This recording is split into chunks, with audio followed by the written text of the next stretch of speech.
In the past, I've seen you talk about research as one of the really kind of key areas that makes a huge difference in what you do. Can you like almost share some value about like the process, the stuff that you use, the tools, the techniques, and why it's important? Yeah, definitely. I think I've done talks in the past on how to be creative when you're not creative, because I don't consider myself.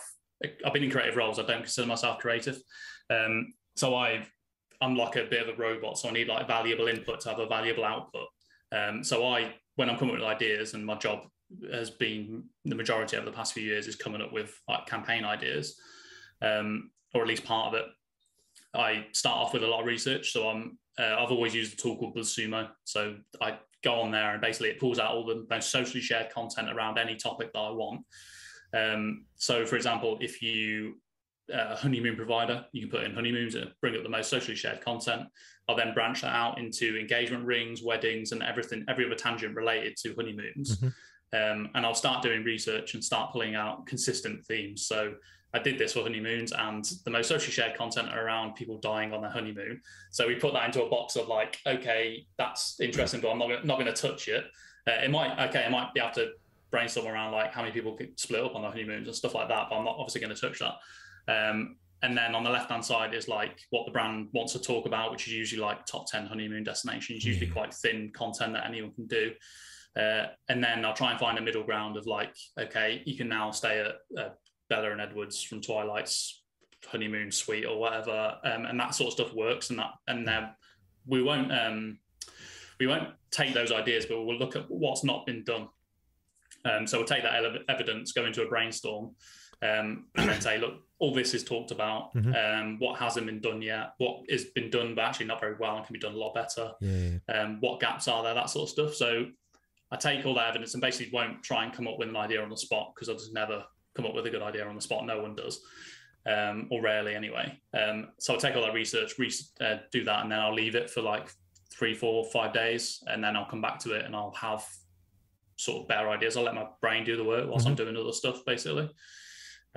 So yeah, research is a big part of it, and I think that can be quite thin of like females who walk dogs and their age between like 30 and 55, and it's like, okay, I don't really give you anything. Like you need to look into the external landscape of what's actually being talked about if you want to come up with a cool campaign idea, and that's pretty much what I've been doing over the past 5, 6, 7 years, and then I'll reverse engineer that as well. So if I do come up with an idea in a pub, I'll backtrack it and say, okay, there's enough evidence that this is going to work and it's not a terrible one.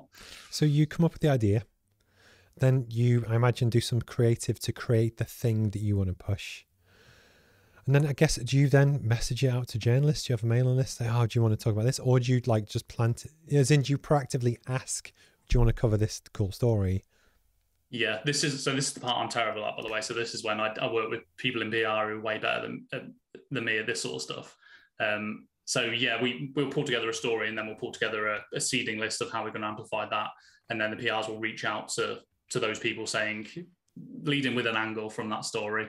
So we've done stuff before, like people who have played Fortnite, the game, have played it longer than human beings have been on the planet. So like 10.5 million years or something is like how long people have actually played Fortnite cumulatively together. So you email that out to gaming journalists and stuff like that as a story that they can run with and host, and give them everything that they could possibly need to host that, because they get a lot of emails a day now. Yeah. And then I hear people talk about backlinks. What is a backlink and how does it work? So yeah, so you used to be able to buy them. So you'd go in the SEO world when I first started, people would go out and buy links from another site to their site, and it would improve your authority in the eyes of Google. So Google would be like, okay, these are a trustworthy site because they've got X amount of links from X amount of sites that are also good sites. It's like a thumbs up signal. And then they started penalizing sites that brought links. So you had to earn them by creating stories. So that exact story of people have now played Fortnite for over 10.5 million years. That we got a link back to game.co.uk's website from Game Rant and loads of other gaming sites, and it helps improve your organic search performance, and it's part of the SEO mix alongside content and technical SEO. So it's that really, and I've been in the industry, so we just say links all the time, and people don't care outside. Just drop your heart and you sort of forget.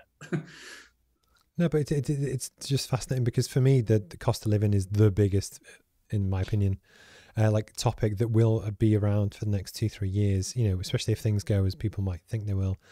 And it's that balance, I guess, to create content which resonates with people's core beliefs, but it's still positive, and it's, you know, it's trying to, it's the taste element of, I hate people that pick clickbaity stuff almost for the sake of doing it. Yeah, we're at a tipping point with that at the minute. It's everyone's so reactive with their PR as well. So journalists have been sent loads of stuff like that. I got 2 screenshots today from a journalist who just said, "I'm tired of getting stuff like this." And I think we're at that point where you've got to just not send out stuff all the time, even though you need the links and everyone's got a link KPI maybe, and everyone's competing against each other, and there's so many digital PRs that are doing it. But yeah, there's a lot of stuff that goes out that I just don't really like. No, but I think again that's part of the brand, and you know, when you hire people in, they're an extension of your company, that kind of thing. It's who do you trust to actually represent you in the right way. That if you give someone free rein to do stuff, it's not just getting the newspaper for the sake of it. You want it to be relevant, and you know, it's, so I think there's the real art to that process, and that's part of the reason why I think, you know, I get approached. I had 3 today from Bangladesh and 2 other places saying, "We will promote your podcast, $200 or whatever." Yeah. But it's like, no, you've missed the point. It's not about just having more views on something. I want actual followers that actually do. But the point is that there's value in the skill and the experience that you've learned over the past 10-15 years. It can't just be done cheaper, because it's not about volume, if that makes sense. Yeah. And I think that's almost where, for businesses, it's knowing who to call on at the right time. This isn't an ad, by the way. Just, you know, to kind of, I guess, have the best kind of result you can.